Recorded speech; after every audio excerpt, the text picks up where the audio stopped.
Welcome to Feed My Sheep Radio. I'm Chuck Clement, the host, with Dr. Jim Davis, the voice of Feed My Sheep.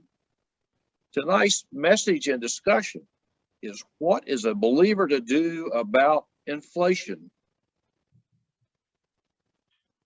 Thank you, Chuck. Inflation is raging. What is a believer to do about it? Since God is in charge, what is a believer to do to protect their family during this period?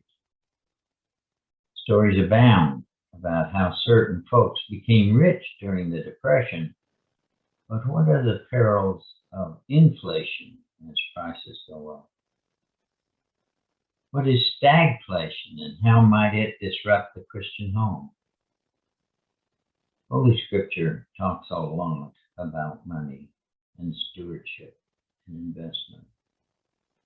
From Zacchaeus and Jesus talking about it to Jesus telling of money usage in Luke 19:11 through 26, to Jesus' parable of the talents found in Matthew 25 verses 14 through 30, to the rich young ruler who walked away, and the widow's mite who was invested, to mention a few, without mentioning at all the overturning of the money changers' tables.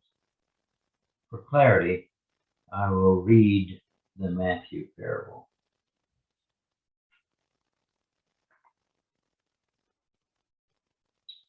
Starting with the 14th verse, chapter 25 of Matthew. For it is just like a man about to go on a journey, who called his own slaves and entrusted his possessions to them. To one he gave 5 talents, to another 2, and to another 1, each according to his own ability, and he went on his journey. Immediately the one who had received the 5 talents went and traded with them, and gained 5 more talents. In the same manner, the one who received the 2 talents gained 2 more. But he who received the 1 talent went away and dug a hole in the ground and hid his master's money. Now after a long time, the master of those slaves came and settled accounts with them. The one who had received the 5 talents came up and brought 5 more talents, saying, Master, you entrusted 5 talents to me. See, I have gained 5 more talents. His master said to him, Well done, good and faithful slave. You were faithful with a few things. I will put you in charge of many things. Enter into the joy of your master. Also, the one who had received the 2 talents came up and said, Master, you entrusted 2 talents to me. See, I have gained 2 more talents. His master said to him, Well done, good and faithful slave. You were faithful with a few things. I will put you in charge of many things. Enter into the joy of your master. And the one also who had received the 1 talent came up and said, Master, I knew you to be a hard man, reaping where you did not sow, and gathering where you scattered no seed. And I was afraid, and went away and hid your talent in the ground. See, you have what is yours. But the master answered and said to him, You wicked, lazy slave, you knew that I reap where I did not sow, and gather where I scattered no seed. Then you ought to have put my money in the bank, and on my arrival I would have received my money back with interest. Therefore, take the talent from him and give it to the one who has the 10 talents. For to everyone who has, more shall be given, and he will have an abundance. But from the one who does not have, even what he does have shall be taken away. Here ends the reading of the scripture.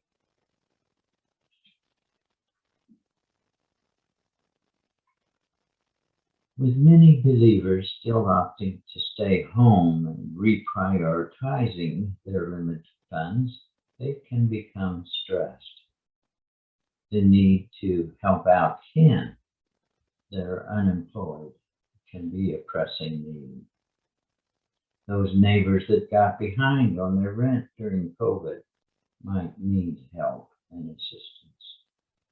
What out of state university would you send your student to that will cost so much more but teach the kind of values you want your child or grandchild to have? All this in the midst of store shelves reeking of distress on supply chain issues by being empty.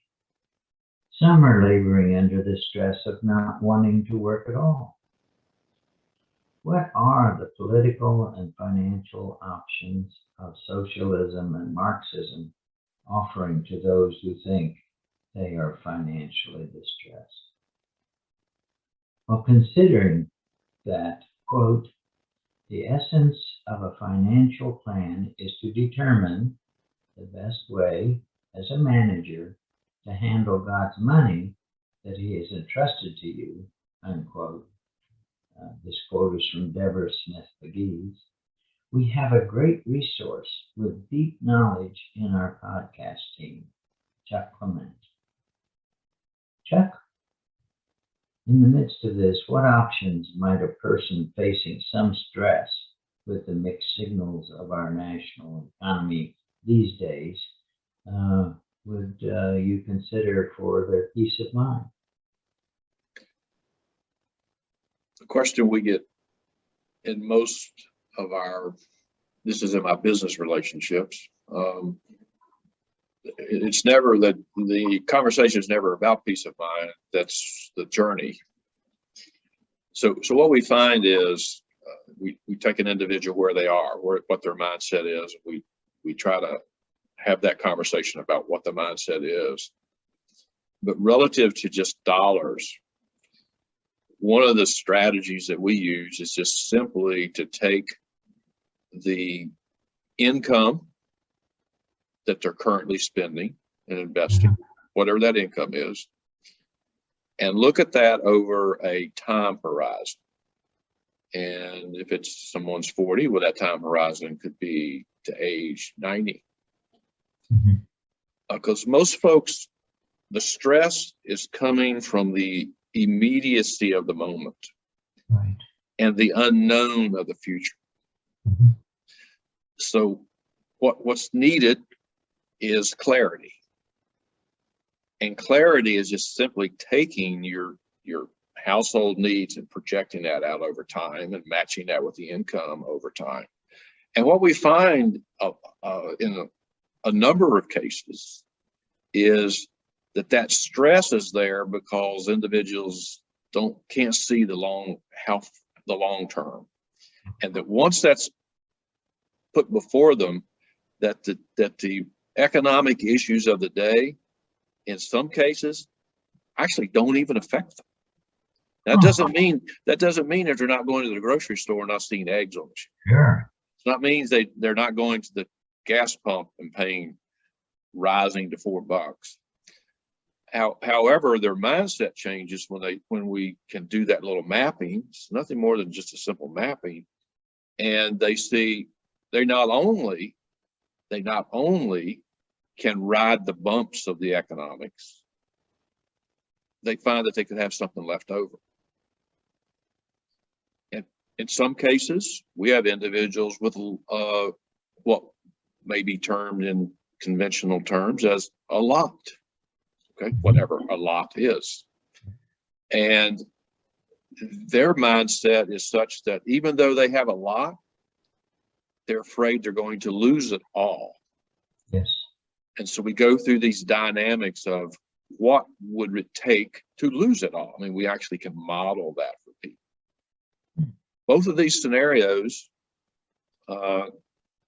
ultimately will get individuals at a place where they can have peace of mind. Then we can toggle that up and down. Says, well, if you make these little changes, this will help you. If you make these little changes, this will help. Then we have individuals that live on Social Security. And one might believe, golly, that's pretty meager lifestyle. But the fact of the matter is they've managed their lifestyle where they have no debt. Over the course of their time, they actually owe no one. And believe it or not, a $1,500 to $3,000 Social Security check, they have degrees of freedom that people with $1 million do not have. They sleep, in some cases, they sleep better at night than the folks who have millions. So it's really the individual that comes through the door. You have to take them where they are. You have to make that discovery. But to gain peace of mind, we think folks just need clarity. We're not making value judgments here. We just try to say, here it is. Now, would you like to change something to get more peace of mind? What does that mean? So that's my first volley here about peace of mind. That's very helpful. That's just great. Thank you. Can you talk a little bit about what you might call the scarcity mindset? I think you touched on it a little bit with your comments there, but the store shelves are showing empty board feet. So we believe that folks get up in the morning and they have, sometimes this is just in your DNA. It's how you grew up, the model that was in your household. And some of us just have a thought process. Do we live in an abundant world, or do we live in a world that has scarcity? In my business, it's not a right and wrong. Okay, a scarcity mindset means that the glass is half empty, and I'm worried to death about it all the time. It's always half empty. I can never see it getting full, and I'm worried about it being half empty and then going to zero.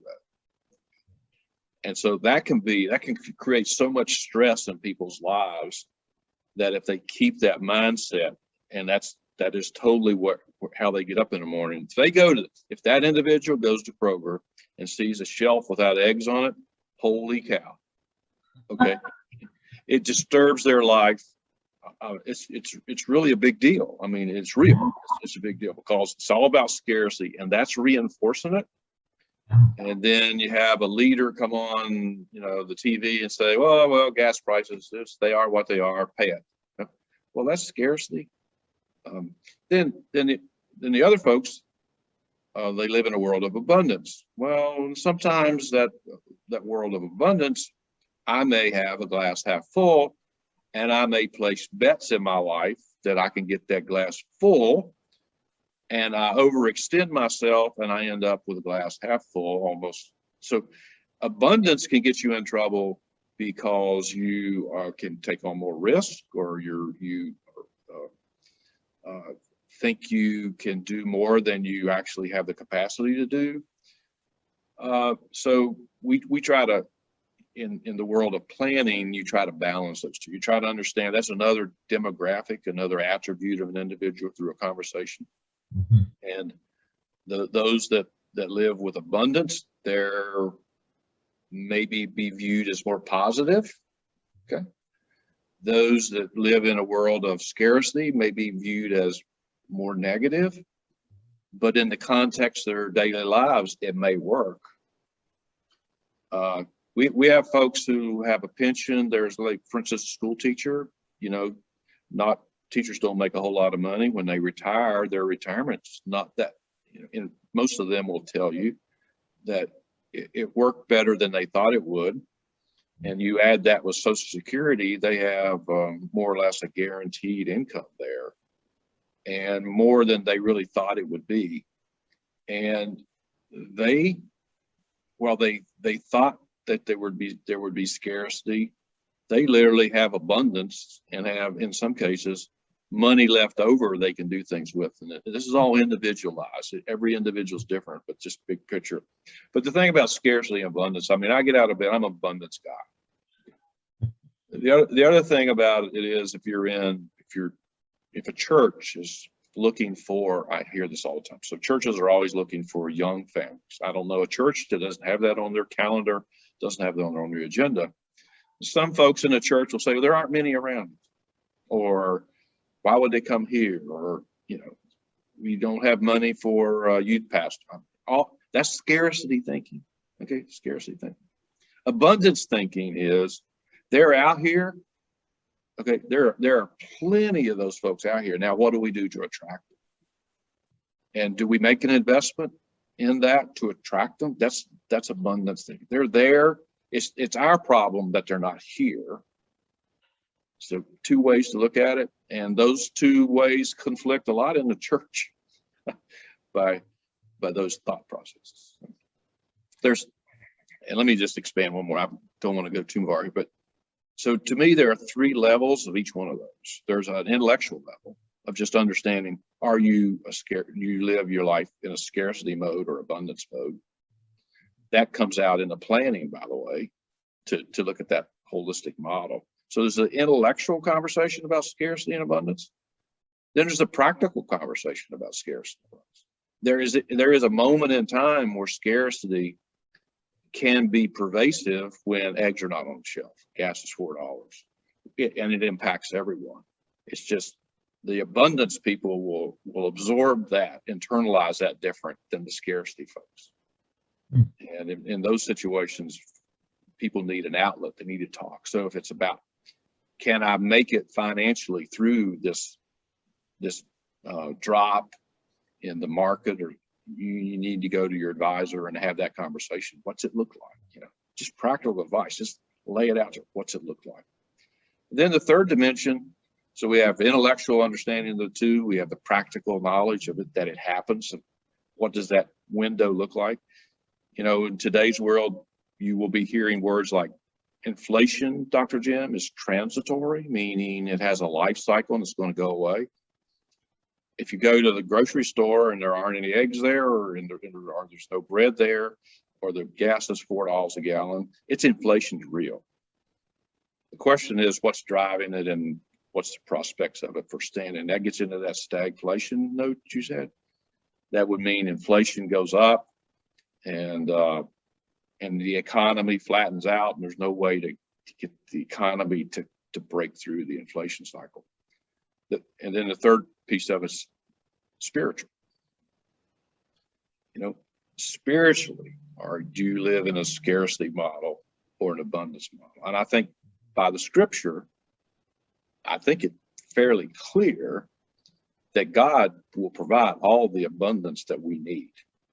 And if you're a scarcity thinker, you're almost being anti-biblical, because you're just saying God's not going to provide for me.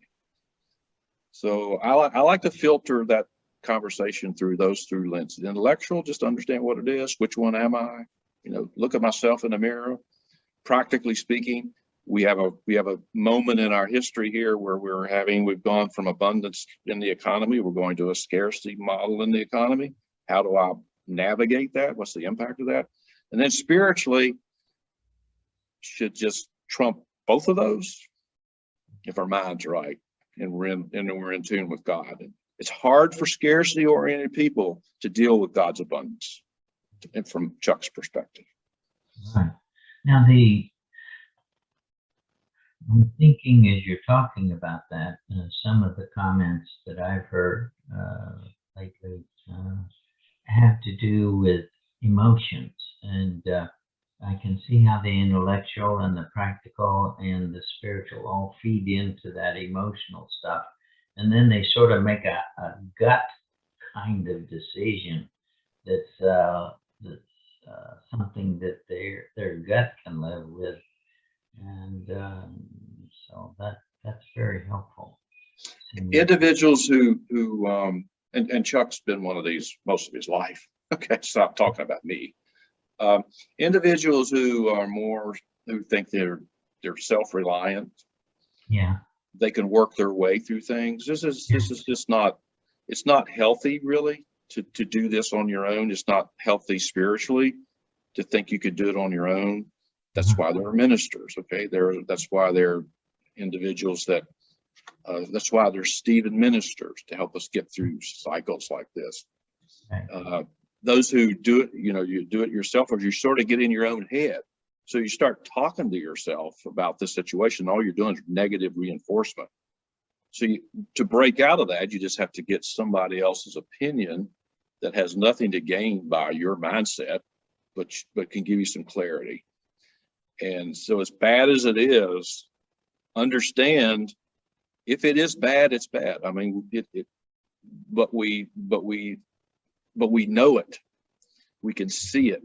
We understand what it means. And then we can start dealing with it on the shorter or the long term. Somebody says to you right now that inflation is real. However, in a year and a half, it will be where it was 6 months ago. What would your mindset be? Well, then your strategy is, how do I get through this window? Not that the world's coming to an end, because gas will not always be $4 a gallon. There's a dimension of this that I dare not speak about. That's the political dimension. When you take intellectual, practical, and spiritual, and then someone ties a ribbon around that called political, everything goes out the window. Because then that's just framing. Okay? People are framing it for their intentions, has no economic standing, has no practical long-term implications, and certainly there's no spiritual thought in there. That's important for us to be aware of that, to sort that through.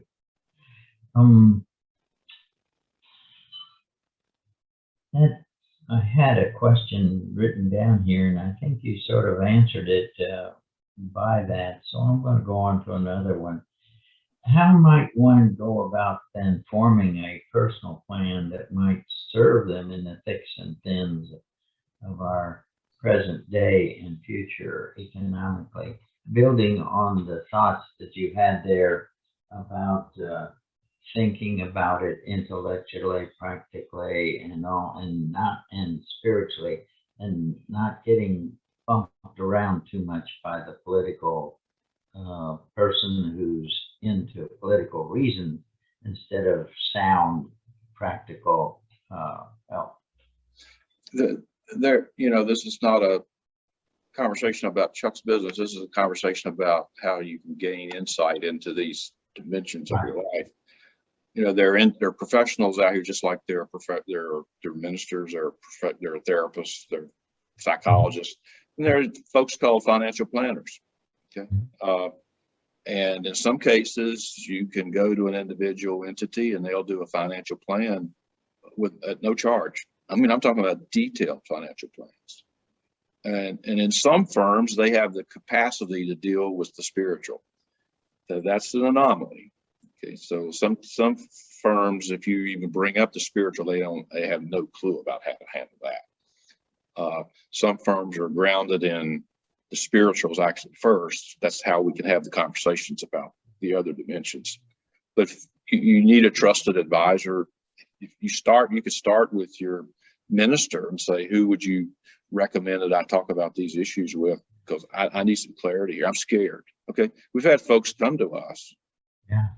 And because they're scared.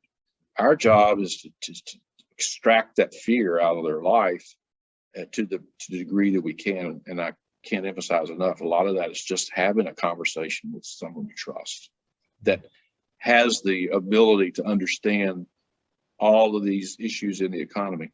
And not use the big words. It's just, okay, Chuck, I need to have a conversation about how I can sleep well at night. When the market went down 30% or more at COVID, March of 2020, we had lots of conversations. We only had 2 individuals who chose to get out of the market. 2. And so why would that be? Well, they have a little seasoning. They understand that what's going on in the economy that would keep it down. and no one knew that the federal government was going to put as much money in the markets as it did. It's called stimulus, and that made the market go straight back up. So but you need to have that. You need to have a conversation. You need to have a relationship with someone that you can just go to when you feel scared, or a little anxiety. Trusted advisor. It's a dimension of the trusted advisor community that you live in. Yes, and preferably a Christian one, right? I think so, because you need to have that. You need to. I think that's a part of the conversation. Without that dimension, you just don't see the whole thing. No, I don't think you can. Right. Last big question that I have that I would like to ask you is, what natural living perils might detour such personal plans, and how might we modify quickly to meet pressing needs? I'm thinking about the death of a spouse. I'm thinking about with inflation. I'm thinking about friends of mine that I was raised with that inherited farms, and when they were told their land was worth a great deal of money, then they went into debt for fine tractors and nice cars or trucks.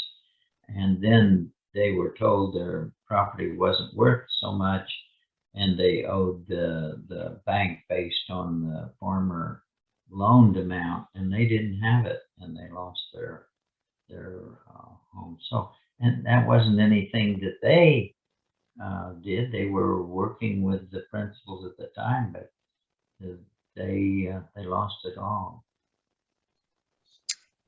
I would say that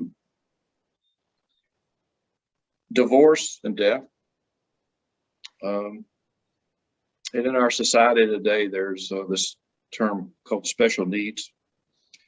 A lot of times we call special needs children, but they're special needs members of families, and it's quite pervasive in the United States. And then there's really two dimensions of that. There's special needs children and adults that may have Down syndrome. They may have another intellectual disability. They could have a physical disability, and they need special care. Mm-hmm. But then you have aging issues, where individuals age and they become special and need special care. So there are other dimensions. So those three: death, divorce, and a special needs situation, they trump any economic circumstance. Now, the economic circumstance accentuates the issue at the time. So inflation, if you have that type of issue and you have inflation, or you have the market going down, it can disrupt someone's life even more. But those three are the ones that we see most often. And once again, you can't, I can't see an individual, Chuck can't see an individual totally being prepared for death, even though I have had the opportunity to have conversations with people because they knew death was impending and their loved one was in hospice. They had time to deal with that and get more prepared, not ever really prepared. Divorce, we have individuals coming to us, just their life just been ripped apart. Yeah. Just ripped apart. And so, we have conversations about where you are and how we're going to build it back. Now you're an individual. And so we embrace the individual, try to put that piece of their life, the financial piece of their life, back together, and how it can form. And then the special needs is where families have a situation where it's just engulfed their whole family. It could be other siblings and they get displaced not physically, but emotionally, in the context of one child requires all the attention, and it's a big deal. And so parents, let me just express it this way: if you have a parent come to you and say, "My biggest fear is I outlive my child," that is a profound statement. Sure is. Yeah. And so most folk, parents, the thought is, my child will always outlive me. But they're so afraid of the child's life when they're not available. Just that's a dynamic of understanding, and it impacts the family at its core, and their whole life is structured around it. Okay, so their whole life is structured around it. Once again, so you step back from all that, and an individual's willing to have a conversation with a trusted advisor. Mm-hmm. You can't. There aren't answers to those questions. There's clarity around those questions, and there's a process that you can help people work through to get through it. But no one can take the sting of death away. No one can take the sting of divorce away. No one can take the sting of a family member having a severe disability. You can't, but you can step back and say, what are my options here? And so I've seen sometimes siblings or kin, like aunts or somebody, really step in and to help with some of that kind of misery. Yes, thank you for. I know people who are dealing with those kinds of issues. What other wisdom? I don't have any more questions for you. What other wisdom would you want to share about this overall subject? We didn't deal too much with the possibility of things really getting worse after inflation, like stagflation or depression, all those kinds of things. Well, I'd say the common wisdom today of most individuals who study the financial markets, the stock market is a component of the financial markets. There's a lot more going on than just the stock market. And I would say that if you are watching the 6 o'clock news and you're looking at someone says the Dow, and the Dow is down X or the Dow is up, that's probably not a barometer that a typical person needs to be concerned about. You need to be concerned about your portfolio, but most individuals who would have a trusted advisor, that gyration is only affecting a piece of their investment strategy. So understanding what things really affect you, that others, the crowds, the noise is going to be out there. Okay, so there's all of this noise that you have to filter through. So let's go back to inflation. So really the definition of inflation is just too few goods being chased by too many dollars. And when it's not there, people overpay. And that's what's going on. So all the stuff's out on the ships. There's no doubt it's out there. Yeah. There are chips not being made in China because that's where the ships are. And there's this dislocation of all that. So we got car lots with absolutely no cars left to be sold because one little chip.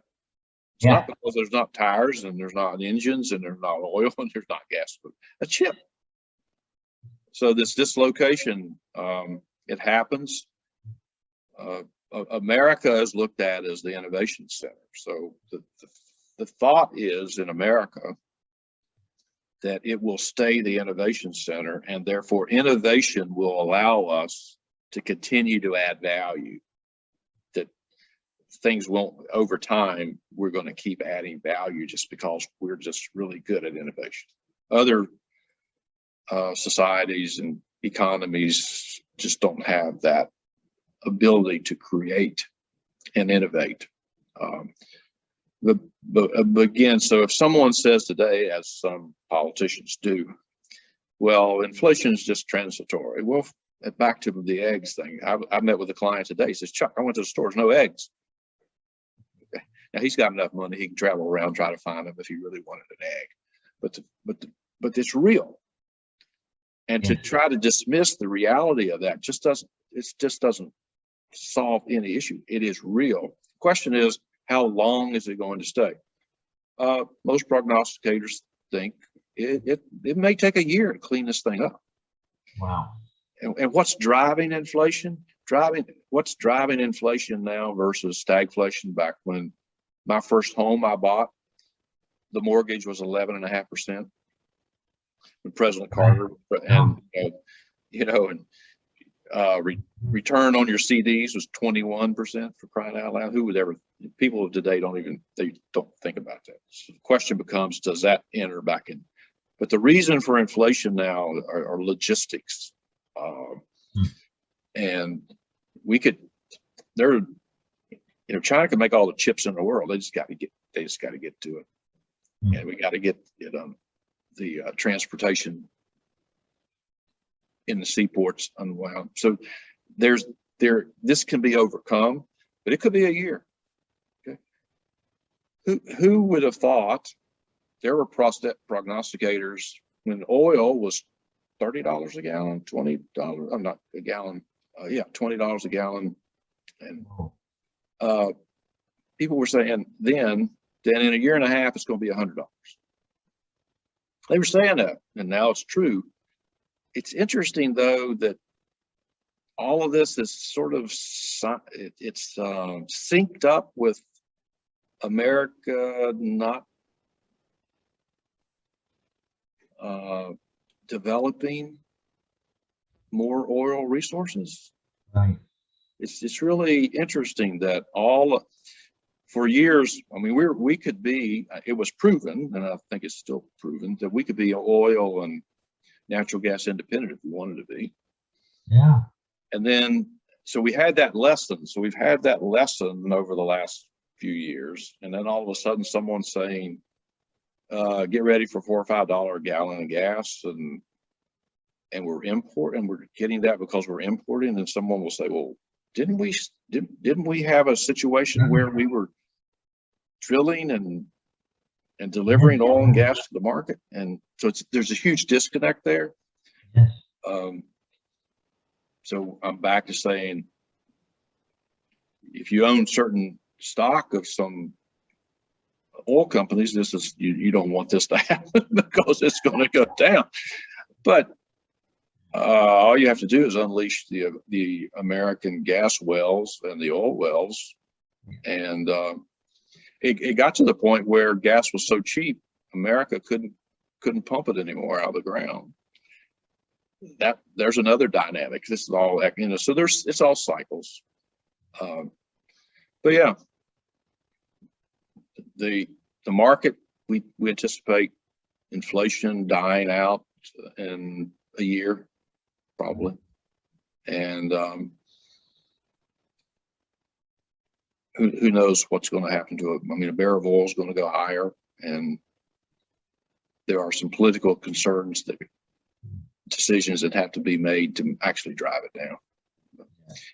If OPEC tomorrow said they were going to increase production by 1 million barrels a day, prices go down. Because you're not chasing too few goods. You now have more goods, and there's a balance there. And this, I'm getting another technical term, supply and demand. And they're going to squeeze it, so they're getting happy now. They're getting $80, $90 a barrel.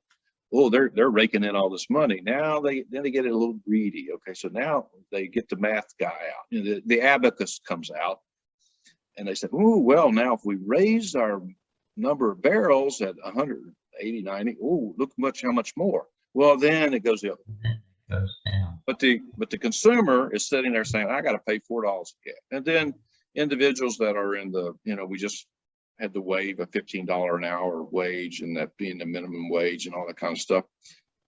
Regardless of what happens, if you're making under $20, $25 an hour, some people may say that's a lot, but that's not a lot. $4 a gallon of gas for folks making less than that is disproportionate impact.